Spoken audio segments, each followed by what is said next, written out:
What's up, everybody? It is time for Morning Kombat Extra Credit. My name is Luke Thomas. I'm the host of this program. This is where we go over all the, well, not all of them, but some of the big and important fights that we never get to on regular Morning Kombat, which is hosted with me and Brian Campbell, Monday, Wednesday, Friday, 11 a.m. in the East. You know the drill. So we're going to get to 5 extra fights today that we did not talk about on Morning Kombat yesterday. Of course, first things first, you can see the social graphic below. Like this video. Subscribe to Morning Kombat, and if you want to give us a follow, even though BC's not on this podcast, give him a follow on Twitter or Instagram just the same. We appreciate it. Now, I did something different over the weekend to sort of get the pulse of what everyone was thinking. I asked you guys to tell me on Twitter. Put up the social graphic one more time, if you don't mind here. My producer's putting all this together. If you, right there, at L Thomas News on Twitter. So on Sunday, I put up a post on, or a tweet on Sunday saying, hey, what are some non-main event, non-co-main event fights of the weekend? Not even necessarily just UFC, although, you know, UFC having a pay-per-view kind of changed things. A free one for us in North America. And I asked people to tell me what they thought were the best or most intriguing. I'm trying to follow along with that as best I can. I didn't agree with all the choices that some of you guys made, but I definitely try to tailor my answers a little bit more towards what you guys we're looking for. Let's put up the graphic about what we're going to talk about here today if we can. All right, so there you have it. This is the entire UFC 267 fight card. The highlighted ones are the ones I would like to look at just a little bit more. Obviously, we never even got to Makhachev versus Hooker. We'll talk about Ankalaev versus Oezdemir. Those are two from the main card. I did want to talk about Albert Duraev taking on Roman KOPYLOV. I thought that was a very interesting fight. The Dos Santos SAINT-DENIS fight we'll talk about, but I didn't think the fight itself was all that interesting. We'll talk about some of the refereeing choices there when we get to that. And then last but not least, quietly, LERONE Murphy putting together a nice run in the UFC, this time beating MAKWAN, AMIRKHANI. We will have a little bit of honorable mention for 2 more fights at the very, very end. But with that preamble out of the way, let's get things started. First fight I want to talk about on Morning Kombat here, Extra Credit Episode 6, will be Islam Makhachev defeating Dan Hooker. The results of this, of course, 225 of round 1 via Kimura from side control. Okay, what can we say about this bout?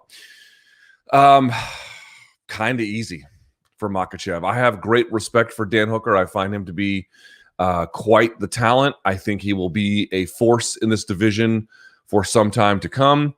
I think he is hardly done getting great wins. This is not so much an indictment really of Dan Hooker. Dan Hooker's still as good as you thought he was, and probably will get even better over time. More, it's just a recognition about Islam Makhachev. I mean, this was not hard for him. I hate to say it but that way, but it is kind of true. How did he do it? I still go back and look at it. He was throwing a right hook, or kind of like a jabby hook at the time. Well, no, I guess it was from the right-handed stance. I have to go back and look exactly how it worked, but the point being is he was throwing a punch as Hooker was throwing. Hooker was trying to get lead outside foot position a lot and sort of angle off of Makhachev pretty consistently. And so he was trying to maintain that sort of outside kicking position as a way to stay out of potential trouble, be low enough on the body where you couldn't necessarily be caught, and some other stuff. But he didn't quite execute, I think, up to his own standards, as he was Makhachev was able to reach down, grab it, and then sort of dive into the takedown all in once and get him down. You saw Hooker try and sort of scoot his way backwards to the fence, but it didn't really matter, as Makhachev did a great job of laying him flat. Now, what Makhachev did, these guys are amazing. They're very good. He and Habib and a lot of these Smash Factory guys are very good at about wrapping the collar or at some way kind of immobilizing the head, neck, and shoulders. And there's a variety of ways they do that. And then they try and leg wrestle their way into a better position. You saw him try to move with that. I think he had a hook around the back of the head of Hooker, a collar tie of sorts. Well, more than that, almost, I think he was like elbow deep. In any case, he tried to move to mount. And what you see Hooker do is, I think, the best he could have done given the circumstances. And it's one thing I really like in modern MMA. One of his legs got past. The other one, he had a butterfly hook in, and the butterfly hook just had that instep on the thigh. The reason I like that kind of a setup is not that one hook by itself is especially dominant, especially if you're laying flat. I mean, you have to understand something about butterfly guard. Butterfly guard is, I don't know if completely this way, but almost completely this way, is a sit-up guard. You got to be sitting up to a strong degree to make any of those things kind of work. I mean, think about a basic, butterfly hook sweep. It's you're sitting up. So the reason I like it is because I think those are the kinds of little details when someone's trying to pass and you put that instep in with the butterfly hook that will allow you to elevate an opponent when it comes to that. Now, it didn't come to that here. In fact, there are some weaknesses with that position, but I think as a general rule, I like it when we see something like that, sort of an inserted butterfly hook, even if in this particular case it didn't work out so well for him. So from there, what you see is basically Makhachev, who, if this is the head of Dan Hooker, he was here, he moves over to here. Now, you have to understand something about that position. Once you abandon the head and you're going to isolate one of the arms, there's a trickery to that position. You need to know how to balance once you're off of the head and now onto the arm. And if you go back and you look at Makhachev, he's got live toes the whole time. His big toes are pressing into the canvas. He's doing that to like push into Hooker to kind of flatten him over as best that he can.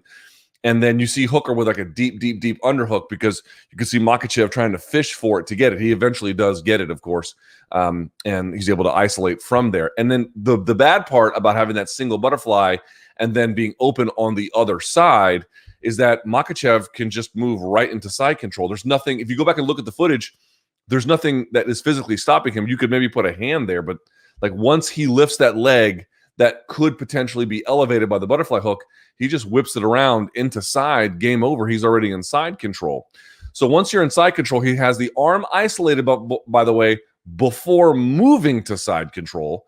He moves to side control, and then, of course, he steps over the head and finishes it. Now, I was on Twitter yesterday, and I saw some folks who, listen, I make it very clear about this. I do have a fair amount of training time in my life. In the last 20 years or so, I've spent about half of that in gyms. But certainly I don't pretend to be any kind of, all-knowing authority, far from it. But I saw some folks saying, oh, you can hear in Russian, Khabib yells to Makhachev to step over the head to finish the Kimura. And I saw people being like, wow, what an adaptation and a read by Khabib. That's pretty impressive. Listen, Khabib is an impressive grappler, maybe the best we've seen for MMA purposes in some ways. Makhachev, if he's behind him, he's not too far behind him. They are extremely talented. Don't misunderstand me, but you can look at that, and you can look at who liked my initial post and subsequent ones. There's a bunch of fighters who all agreed with me in there. Stepping over the head is well known. That is not in any way new. And I have a thread from fights 15 years ago where guys are talking about stepping over the head.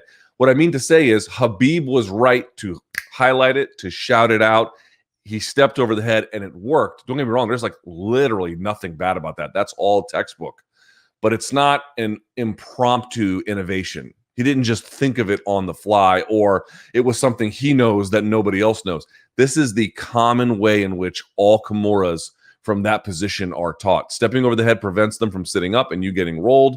It also allows you to stamp down and then torque if you have to. Now, there's a lot of ways that people will teach you to finish Kimuras that don't necessarily involve torquing, but in a modern grappling context, sometimes that can be all you need to finish. And of course, it was in this particular case. Now, whether or not Makhachev will get the title shot, I don't know. But dude, the guy just beat Dan Hooker, and I'm not sure he broke a sweat doing it.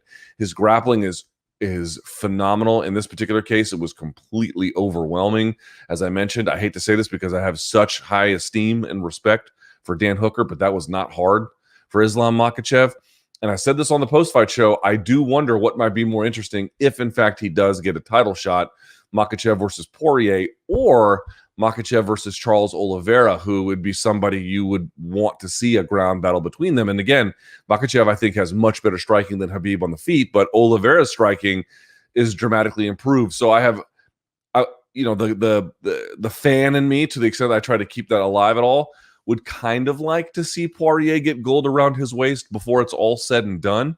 But thinking about a good matchup for Makhachev next, I think Oliveira would actually be a better matchup for what I'm looking to see, which would be, in this case, some of the limits of what, or potential not limits, I suppose, but some of the things you think that could potentially trip Makhachev up for somebody who is as good as he is. You would want to see him tested in that way, I suppose. But a phenomenal win by him. All right, so we go to our next bout. This one opened the main card.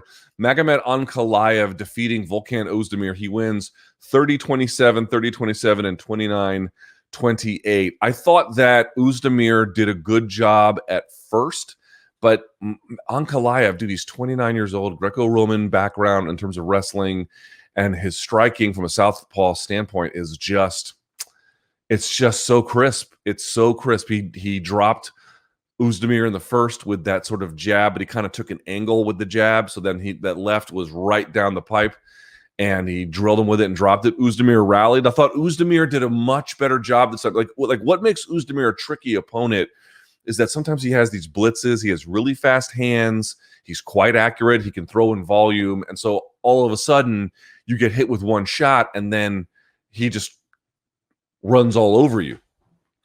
Ankalaev, his major achievement in this bout was not that he wowed everyone necessarily with this particular skill set or that, although overall I thought his boxing was quite exceptional, but rather he forced that out of Oezdemir. Oezdemir, you could tell this was not the Oezdemir of maybe a couple of years ago who was getting into trouble pretty consistently running into these kinds of things, although also having success with that. But, you know, against better opposition, that kind of style will cost you. He dialed it back a little bit. But even in the first round, he tried that flying knee and whatever else.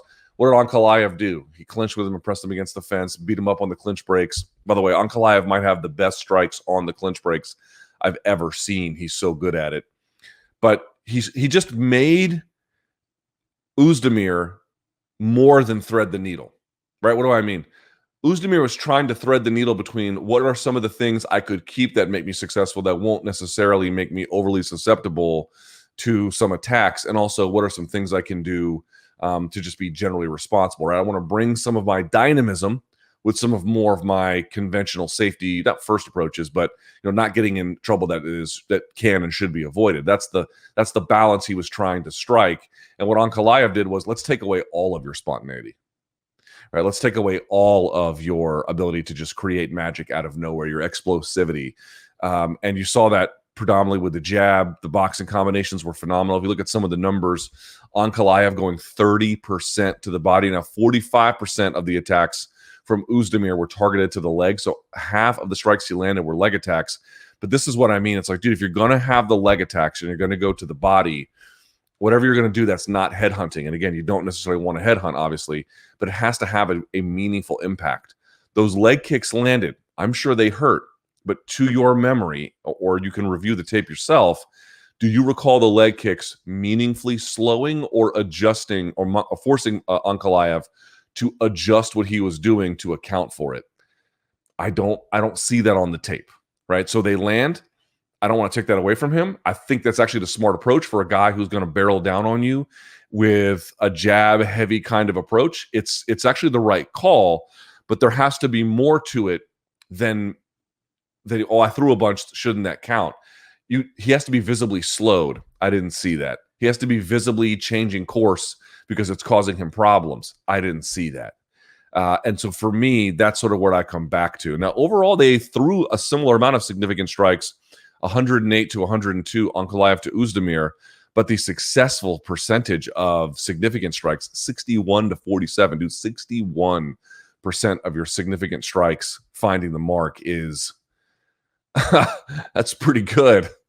That's really, really good. That's an extremely high number. So he went 1 for 4 on takedowns, which is not too high, but he didn't look for so many of them. In terms of control time, 54 seconds for Ankalaev in the second, 45 in the first. Some of that will be cage time, just 6 seconds in the third. But the real sort of story here is, while Oezdemir had a better second round than he did anyplace else, he had a bad first round getting dropped, and then Ankalaev picked back up where he left off in the third, literally doubling the overall significant strike output, but behind some of that crisp boxing. So if you're looking for a guy at light heavyweight, and you're saying to yourself, who is on the come up that we should be paying attention to at 205 pounds? Magomed Ankalaev is that guy. The one blemish on his record was something of a Hail Mary submission from Paul Craig, I think deep into the third round of their bout. And since then, he hasn't really looked back. And again, dropping Oezdemir in this contest. I thought it was an improved performance from Oezdemir, but as he transitions to a more thoughtful way of fighting, less reliant on speed, explosivity, spontaneity, that kind of thing, this was a tough opponent to try that against. And I don't think it worked out necessarily so well for him. Although there were some things to take from that weren't all so bad. So those are the two fights on your main card. Now, I know a lot of folks want to talk about the Hibas Genji Roba fight. Briefly, I'll consider that honorable mention. I'll just say I didn't find that fight overly interesting, but I will acknowledge that was an important win for Hibas, especially coming off that Rodriguez fight. Not super noteworthy one way or the other, but a decent to good performance and an important win just the same. All right, so let's talk about this one. Albert Duraev fighting Roman KOPYLOV. I was expecting KOPYLOV to go and just get absolutely beaten down. And to a point, he did. To a point, he got his ass whooped. There was a lot of that, actually, mostly in the second round. But this was a weird fight. First of all, on the feet, I thought KOPYLOV looked pretty good, actually. He looked calm for the most part. He was game even when he was getting his ass kicked in the second, coming back out for the third. So he had good durability, good composure. I thought his takedown defense for the most part was excellent. The thing that really cost him was he held on to the fence. And so the referee stopped the action. I believe it was Jason Herzog. I have to go back and double check here. Who was it? Yes, it was Jason Herzog. And then started them back at the point which he had just grabbed, although this time without the grab. And if you notice, KOPYLOV's feet are at that point together, and then Duraev takes him down, moves him out, and basically demolishes him in a 10-8 round. Look at the numbers here. 31 significant strikes landing for Duraev, a total of 174 strikes attempted.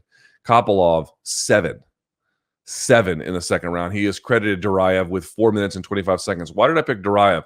Duraev is, I think, out of Extreme Couture, but one of these guys who came off the Contender Series. I think this is his first bout since the Contender Series. And sometimes you see guys in the Contender Series and you're like, yeah, you know what? Give him a contract. Like, that's fine. He earned it. And then there's guys like Duraev who you're like, okay, this guy is 1 billion% UFC ready. Let's put him in there already. But what I found interesting about this bout was Duraev won. He looked like he had his left eye socket broken because KOPYLOV was landing decent shots, even if he was numerically kind of outstruck in all 3 rounds, except for the third. But the thing that made me the reason I wanted to pick this fight out was, one, other refs wouldn't have done that for Duraev. I think Herzog made the right call, but I don't think that's a call you're going to see all that consistently. So what does that mean? Well, KOPYLOV was almost about to step out of the takedown, or would, at bare minimum, had a good chance of probably stopping that effort. And maybe he just, like the first round, doesn't really get taken down at all. In fact, the only takedown that Duraev got in that whole fight was the one that the referee assisted. Again, the referee made the right call. I don't want to think that they didn't. But Herzog is going to make some calls, bold ones at times, that other referees are not going to. So if no referee assists him there, does he ever get the takedown? And if he doesn't get the takedown, does he win? Maybe. Maybe he wins. He kind of won the first round, probably, or at least debatable. He certainly landed more. And then in the 5th round, he failed on 5 of those takedowns. KOPYLOV getting his own, by the way, at the end there. And then again, numerically outlanding him. Here's why I bring all of this up. It's like, dude, I thought Duraev was going to go in there and just boss him around. And to be clear, Duraev, I want to give him a big compliment in just a second. He has phenomenal ground and pound. I think he is UFC ready. I think he's going to beat good fighters. But it definitely seems to me like distance closing, using strikes as a way to facilitate your wrestling is still in need of some work that this fight kind of hit a spotlight on. So I still have a high view of Duraev. I still think he will go far. But this was a bit of, there is some prospect dialing back that needs to happen here. The one thing for Duraev that I want to say, and I do think it is somewhat common among these Smash Factory guys, in as much as there are some commonalities across a wide region of the earth. They look for mount, and if they get it, they hold it. Now, KOPYLOV didn't do a great job at all once he was in mount of trying to fight it. Now, of course, easier said than done. A lot of mount escapes are taught in a way where your hands do nothing to the other person's hands.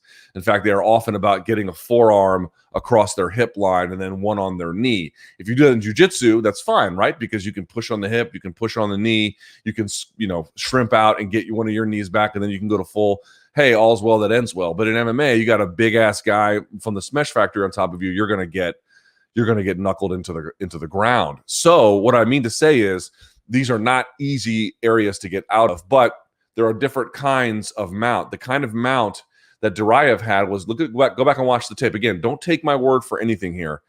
Duraev was sitting on top of the hips of KOPYLOV. If someone is sitting on your hips, that's actually good for you underneath. Now, again, being in mount is terrible, but among the conditions in mount, where would you rather have them? Right up under your armpits like this? Or would you rather have access to pushing motions? And if they're on your hips, that means when you buck your hips, they're attached to them.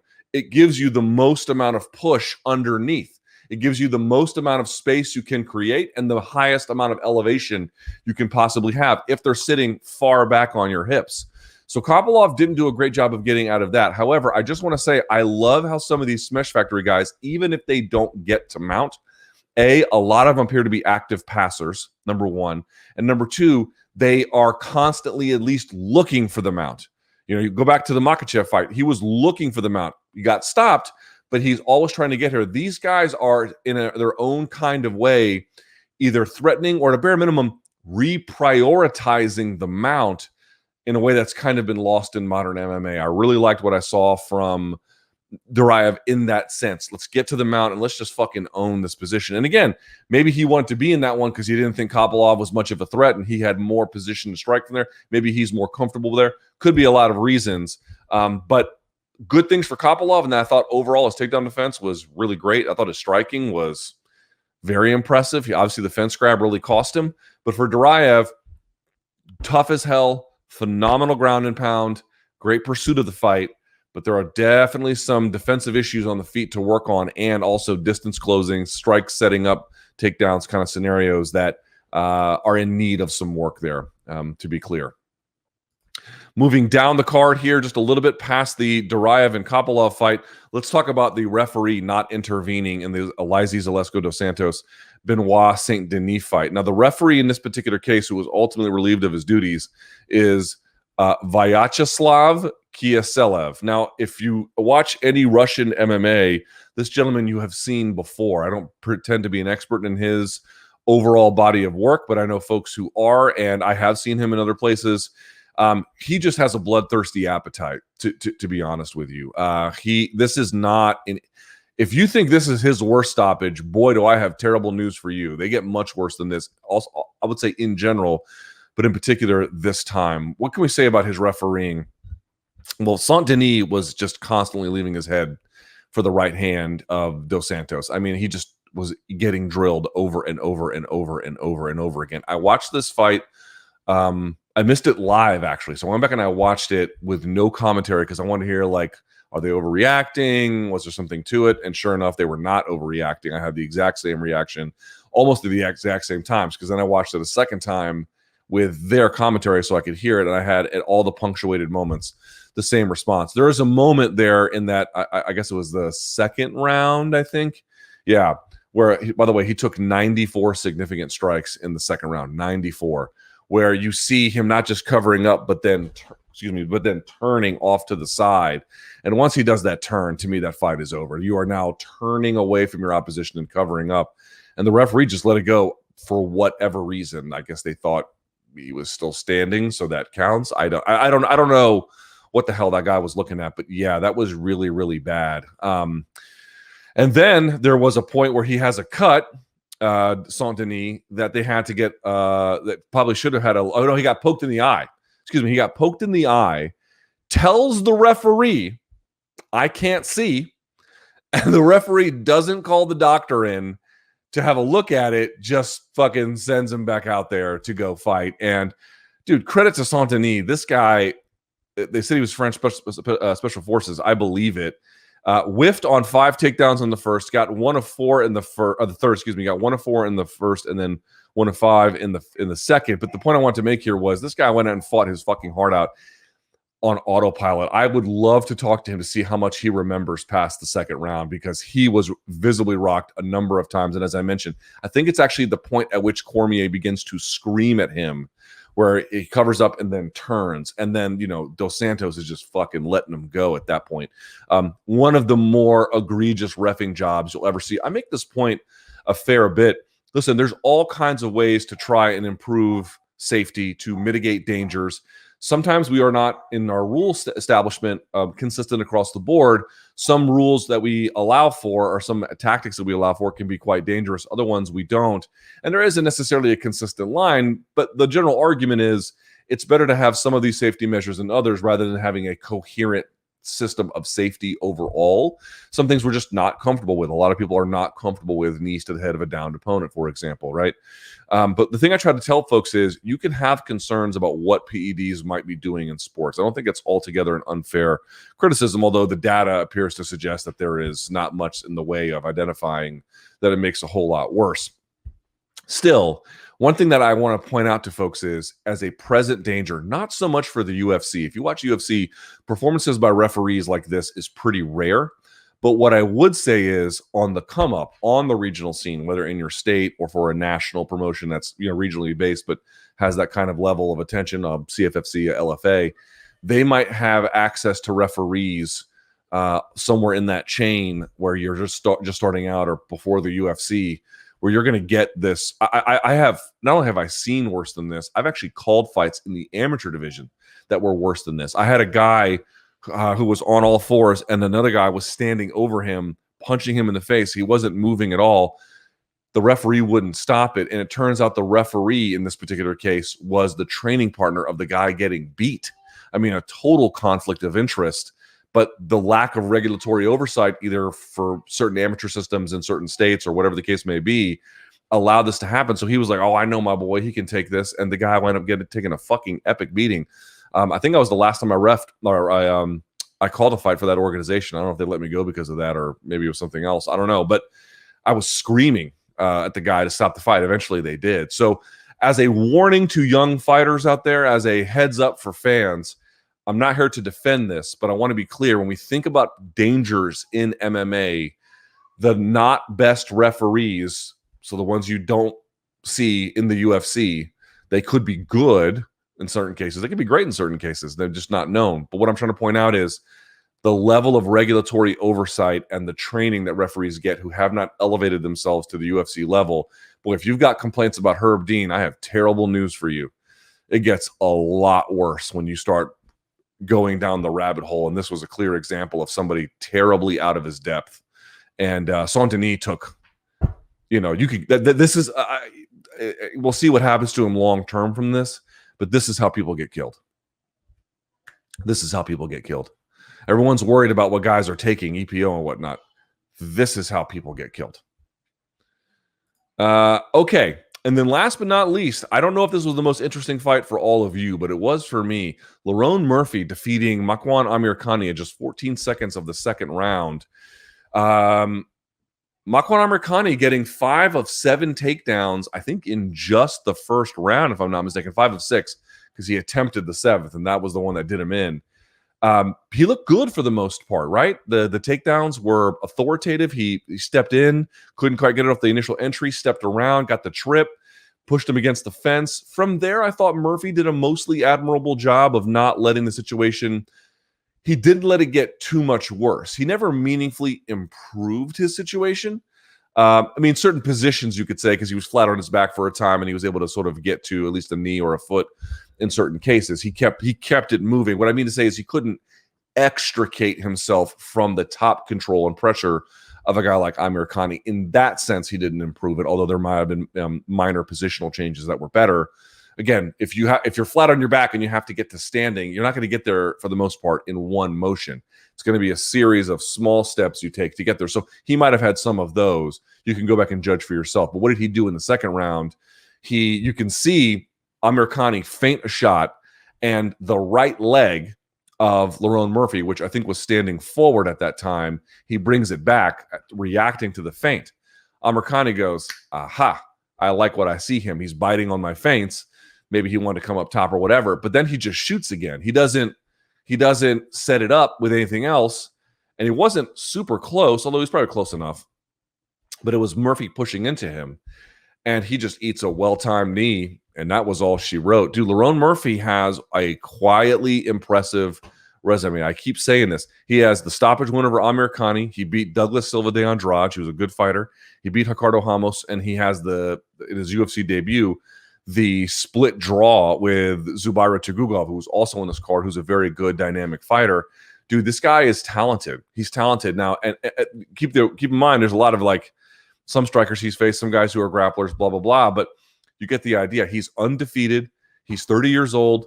He just needs a chance to get out there a little bit more. I was very impressed by what I saw. Still plenty of work to do in the grappling department. You should always know there's a difference between guys who can defend takedowns or not let positions get too bad on the whatever situation they're in, the fence or the ground.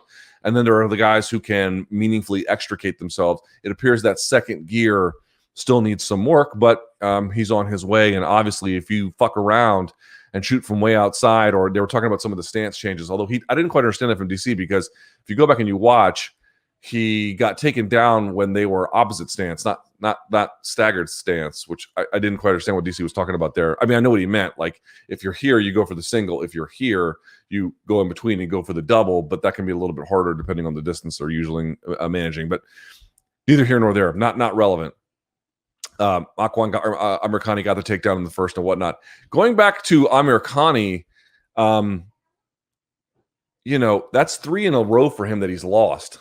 He came out and won 3 in a row in his UFC campaign, beating Mike Wilkinson, Masio Fullen, and Andy Ogle, none of whom are in the UFC anymore. He lost to Arnold Allen. No shame. Arnold Allen's awesome. He has wins over Jason Knight and Chris Fishgold. I don't know if either of those guys are in the UFC anymore. I know Knight is not. He has a loss to Shane Burgos via KO. All right, Shane Burgos is a beast. He has a win over Danny Henry, and then Barboza, Kamuela Kirk, and then Lerone Murphy. He lost. I think a lot of folks were hoping he would take that next step. It looks to me like he hasn't done that yet, and perhaps may not get a chance to, given some of the losing streak. Although perhaps he is relevant for the UFC for overseas markets. We'll have to see. Right. One more of these that I want to highlight that I thought was worthy of praise. Oh, the opening bout, the Tagir Ulanbekov versus Alan Nascimento flyweight opener. Just very quickly, honorable mention on this one. I thought Nascimento won this fight. He was taken down underneath the entire time. Ulanbekov was credited with 4 takedowns. He only won via split, so it was one of the judges saw it for Nascimento. But if you haven't seen this, go back and watch. To me, this is textbook better fighting from underneath. Nascimento did one thing that's really great. How do you guys know to lock up a triangle, right? You go one leg, around the back of the neck, one underneath the arm, and then they lock up behind it, then the arm comes in, right? So it's not, if both arms are in, no triangle. If both arms are out, no triangle. If one arm is in, triangle. And by the way, of course, you had Hibas attempting a head scissors against Genji Robo, which is it can work, but it's pretty low percentage. But what I want to point out here is, and this, I had a guy show me this years ago, if you are very good at wrestling with your legs, which is an acquired skill that just, you have to try it in the mats, you have to work on it, that kind of a thing. What you can do is you can lock up like halfway towards a triangle, right? Where you lock up behind them with your legs, but they might get a good posture. So there's no real threat of a submission there. But if you're somebody and you got one leg around your, the back of your neck and you got one underneath, you need to be mindful of that. You can't just, you're not going to get submitted just like this, but you can't fuck around too much. He was constantly tying these up, constantly. So automatically you're in top position, but if you come raining down with a punch, you're going to give him what he needs. You're going to take away your own ground and pound, right? Because ground and pound requires at least some version of coming forward. You can't do it just like this, like you're bench pressing. It doesn't work that way. Some level of coming over the top is required. And you could bring someone down with a collar tie after that, or even just bringing your legs to you, because they're pretty powerful to do that. If you want to break someone's posture, one way to do that is you can just bring your legs, usually from full guard, but you can bring your knees to you and they'll come down if you can break their hands open like that. So it just automatically puts someone on the back foot, even though the submission's not really all that close. They can't get going necessarily. And he was doing this plus a whole lot more than that constantly. I really thought that he won this contest from underneath. He had 2 submission attempts that were pretty good. And I thought the judges got it wrong in that one. So it's still one of those lessons that, trying to win a bout from underneath in MMA is by no means the easiest thing to do. It can be done.